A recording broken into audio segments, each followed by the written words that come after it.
अगर आप SBI bank में अपना कोई क्रेडिट कार्ड अप्लाई करना चाहते हैं तो आज की इस वीडियो में हम बात करने वाले हैं कि आप किस तरीके से एसबीआई बैंक का सिंपली सेव क्रेडिट कार्ड जो कि आपको मास्टर कार्ड वेरिएंट में प्रोवाइड किया जाता है वो आप किस तरीके से अप्लाई कर सकते हैं। अगर आप इस कार्ड को अप्लाई करेंगे तो मल्टीपल बेनिफिट्स तो आपको देखने के लिए मिलते हैं, जैसे कि 5% तक का इंस्टेंट कैशबैक आपको देखने के लिए मिल जाता है इनके ऑनलाइन मर्चेंट्स पर। जो भी इनके मर्चेंट्स होंगे अगर आप उस पर शॉपिंग करते हैं तो आपको 5% तक का डिस्काउंट देखने के लिए मिल जाता है। इसके अलावा रिवॉर्ड पॉइंट्स भी आपको काफी अच्छे देखने के लिए मिलते हैं। रिवॉर्ड रेट यानी कि इसका काफी अच्छा होने वाला है। इसके अलावा इसकी ज्वाइनिंग फीस और एनुअल फीस के बारे में बात करें तो joining fee 499 rupees plus GST और annual fee 499 rupees plus GST होने वाली है। आप चाहें तो एनुअल फीस को भी वेव ऑफ कर सकते हैं, वो किस तरीके से उसके बारे में मैंने आपको आगे डिटेल में बताया है, तो वीडियो को बिना स्किप करे जरूर देखिएगा। इसके अलावा बात करें कार्ड आपको कब तक डिलीवर करवाया जाएगा। अप्लाई करने के बाद 5 से 6 दिन के अंदर ये कार्ड आपके कम्युनिकेशन एड्रेस पर आपको डिलीवर करके दे दिया जाएगा, जिसके बाद आप इसको ऑनलाइन यूज कर सकते हैं और साथ ही में आप इससे ट्रांजेक्शन करना स्टार्ट कर सकते हैं। किस तरीके से करना है इस कार्ड को अप्लाई, तो चलिए वीडियो को स्टार्ट करते हैं और फटाफट से जान लेते हैं।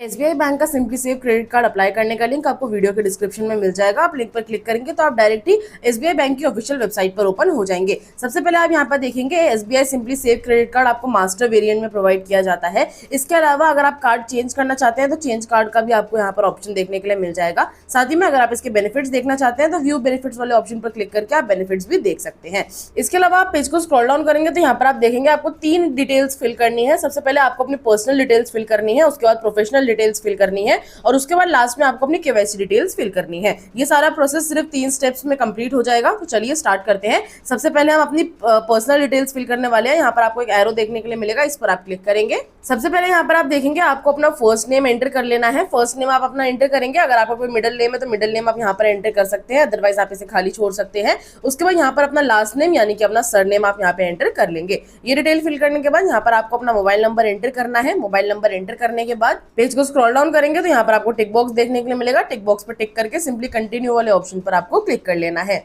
अब आगे बढ़ने के बाद आपके दिए हुए मोबाइल नंबर पर एक ओटीपी कोड भेजा जाएगा, वो ओटीपी आप यहाँ पर फिल करेंगे। ओटीपी फिल करने के बाद सिंपली आपको कंफर्म ओटीपी वाले ऑप्शन पर क्लिक कर लेना है। उसके बाद आप देखेंगे यहाँ पर आपसे आपके पैन कार्ड की डिटेल्स पूछी जाएंगी, यानी कि अपने पैन कार्ड का नंबर आप यहाँ पर एंटर कर लेंगे। साथ ही में अपना डेट ऑफ बर्थ आपको यहाँ पर एंटर कर लेना है। डेट ऑफ बर्थ आपके पैन कार्ड पर मौजूद होना चाहिए, इस बात का आपको ध्यान रखना है। और ये सारी डिटेल्स फिल करने के बाद नीचे आप कंफर्म वाले ऑप्शन पर क्लिक कर लेंगे।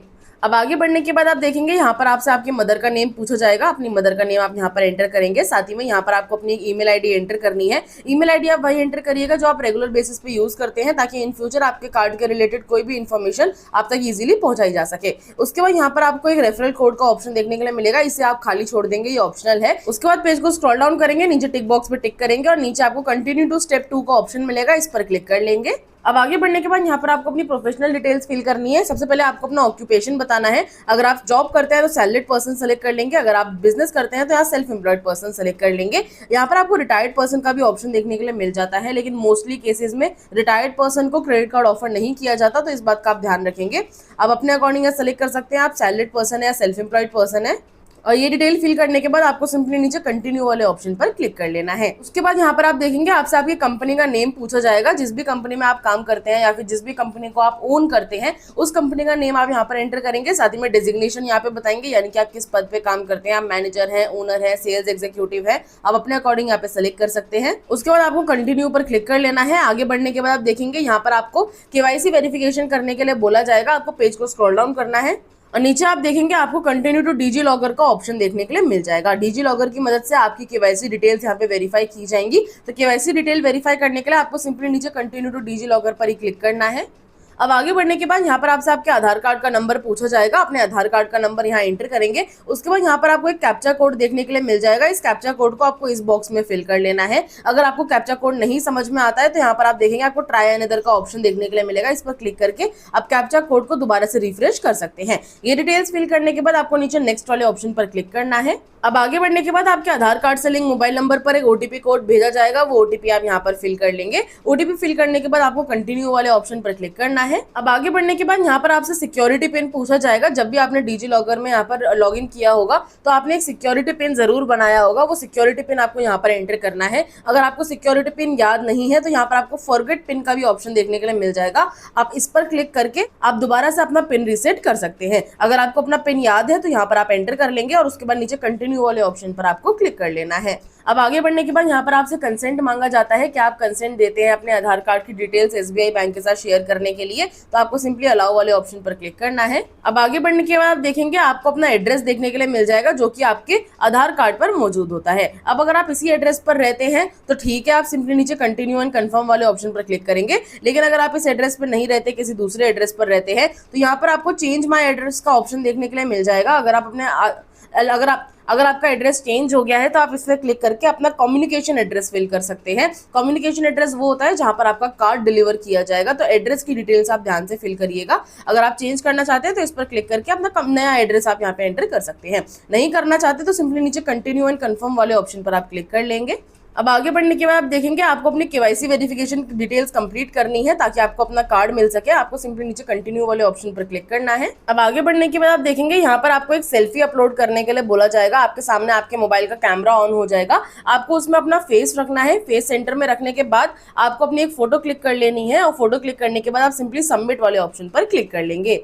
अब आगे बढ़ने के बाद देखेंगे आपको एक बैंक वेरिफिकेशन करना पड़ेगा केवाईसी के लिए। बैंक वेरिफिकेशन में बेसिकली क्या होता है, सबसे पहले 1 रुपए आपके बैंक अकाउंट में क्रेडिट किए जाते हैं और उसके बाद उसी बैंक अकाउंट से आपको वो 1 रुपए डेबिट करने होते हैं और एसबीआई बैंक को देने होते हैं, जिसकी मदद से आपका जो बैंक वेरिफिकेशन है वो कंप्लीट हो जाएगा। बहुत ईजी स्टेप्स है, इसे हमें कंप्लीट करना है। नीचे स्क्रॉल करके आप कंटिन्यू पर क्लिक कर लेंगे। कंटिन्यू पर क्लिक करने के बाद यहाँ पर आपको अपनी बैंक की डिटेल्स फिल करनी है। जिस बैंक अकाउंट में आप 1 रुपए क्रेडिट करना चाहते हैं, यहाँ पर आपको अपने बैंक का नेम एंटर कर लेना है। जिस भी बैंक में आपका बैंक अकाउंट हो वो आप यहाँ पे एंटर कर लेंगे। अकाउंट नंबर यहाँ पे एंटर करेंगे, दोबारा से अकाउंट नंबर यहाँ पे एंटर करेंगे, आईएफएससी कोड एंटर करेंगे और ये सारी डिटेल्स फिल करने के बाद आपको नीचे कंटिन्यू वाले ऑप्शन पर क्लिक कर लेना है। अब आगे बढ़ने के बाद आप देखेंगे आपके बैंक अकाउंट में 1 रुपए क्रेडिट कर दिए जाएंगे। आपको जो पार्ट 1 है वो यहाँ सक्सेसफुली कंप्लीट हो जाएगा। अब नीचे आपको कंटिन्यू टू पे ₹1 का ऑप्शन देखने के लिए मिलेगा, इस पर आप क्लिक करेंगे। यहाँ पर आप देख सकते हैं आपको 2 ऑप्शन देखने के लिए मिल जाएंगे। आप नेट बैंकिंग के थ्रू करना चाहते हैं या फिर यूपीआई के थ्रू करना चाहते हैं, जिसमें भी आप ज्यादा कंफर्टेबल है वो आप यहाँ पे सेलेक्ट कर लेंगे। मैं यूपीआई के साथ जाऊंगी, इस पर क्लिक करेंगे। आगे बढ़ने के बाद यहाँ पर आपसे आपकी यूपीआई आईडी पूछी जाएगी। अपनी यूपीआई आईडी आप यहाँ पर एंटर करेंगे और सिंपली नीचे मेक पेमेंट वाले ऑप्शन पर आपको क्लिक कर लेना है। उसके बाद जिस भी एप्लीकेशन की आपने यूपीआई आईडी दी है, जैसे कि फोन पे की दी है, तो फोन पे आपको नोटिफिकेशन देखने के लिए मिल जाएगा। आप फोन पे ओपन करेंगे, वहां पर आपको पे का ऑप्शन देखने के लिए मिलेगा। एसबीआई कार्ड को आपको 1 रुपए पे करने हैं। आप पे वाले ऑप्शन पर क्लिक करके अपना पेमेंट यहाँ पे कंप्लीट कर लेंगे। पेमेंट कंप्लीट करने के बाद आप देखेंगे आपको कुछ सेकंड्स का वेट करना है, आपको दोबारा से उसी एप्लीकेशन पे लेके जाया जाएगा। और आगे बढ़ने के बाद आप देखेंगे आपको यहाँ पे कांग्रेचुलेशंस का मैसेज देखने के लिए मिल जाएगा। आपको यहाँ पे आपका कार्ड देखने के लिए मिलेगा, जो भी कार्ड आपने अप्लाई किया है। इसके अलावा आपको यहाँ पे लिमिट देखने के लिए मिल जाएगी, जितनी भी लिमिट आपको मिली होगी। और इसके अलावा एनुअल फीस और यहाँ पे आपको रीएनुअल फीस भी देखने के लिए मिल जाएगी, यानी कि आपकी ज्वाइनिंग और एनुअल फीस देखने के लिए मिलेगी, जो कि 499 रुपए प्लस टैक्सेस की होने वाली है। अब आप अगर इस कार्ड को अप्लाई करना चाहते हैं तो सिंपली कंटिन्यू वाले ऑप्शन पर क्लिक कर लेंगे। अब आगे बढ़ने के बाद आपको यहाँ पे अपने कार्ड को एक्टिव करने के लिए बोला जाएगा, तो यहाँ पर आप देखेंगे आपको सिंपली एक्टिव कार्ड यूसेज का ऑप्शन मिलेगा, इस पर क्लिक करेंगे। उसके बाद यहाँ पर आपको 2 ऑप्शन देखने के लिए मिल जाएंगे। सबसे पहला डोमेस्टिक ट्रांजेक्शन, अगर आप डोमेस्टिक ऑनलाइन ट्रांजेक्शन करना चाहते हैं तो आप इस ऑप्शन को यहाँ पर ऑन कर लेंगे। अगर आप मोबाइल टैप एंड पे ट्रांजेक्शन करना चाहते हैं तो आपको इस ऑप्शन को भी सिलेक्ट कर लेना है। इन दोनों को आप ऑन कर लेंगे और उसके बाद कंटिन्यू पे क्लिक करने के बाद इस तरीके का इंटरफेस आपके सामने आ जाएगा। आपका जो कार्ड है वो मॉडिफाई कर दिया जाएगा। अब आपको 5 से 7 वर्किंग डेज का वेट करना है। ये कार्ड आपके कम्युनिकेशन एड्रेस पर आपको डिलीवर करके दे दिया जाएगा। आपको सिंपली ओके वाले ऑप्शन पर क्लिक कर लेना है और उसके बाद आप इस वेबसाइट को हटा सकते हैं। अब जैसे आप अपने कार्ड के लिए एप्लीकेशन सबमिट कर देंगे, 5 से 7 वर्किंग डेज के बाद आपके कम्युनिकेशन एड्रेस पर आपका कार्ड डिलीवर करके आपको दे दिया जाएगा। कार्ड डिलीवर होने के बाद आपको प्ले स्टोर पर आना है। प्ले स्टोर पर आपको इस एप्लीकेशन को डाउनलोड कर लेना है, SBI card manage credit card. इस एप्लीकेशन को आप डाउनलोड करेंगे, डाउनलोड करने के बाद ओपन कर लेंगे। इसी एप्लीकेशन में आप लॉगिन करेंगे और लॉगिन करने के बाद इसी एप्लीकेशन की मदद से आप अपने कार्ड को मैनेज कर सकते हैं, उसका यूसेज मैनेज कर सकते हैं और साथ ही में अपने कार्ड को यूज भी कर सकते हैं। आई होप आज का ये वीडियो आपको इन्फॉर्मेटिव लगा होगा और आपकी कोई भी क्वेरीज है तो आप मुझे नीचे कमेंट बॉक्स में पूछ सकते हैं, मैं आपके कमेंट्स का जरूर रिप्लाई करूंगी। अब मैं मिलती हूँ आपसे नेक्स्ट वीडियो में नेक्स्ट टॉपिक के साथ। आज के लिए धन्यवाद।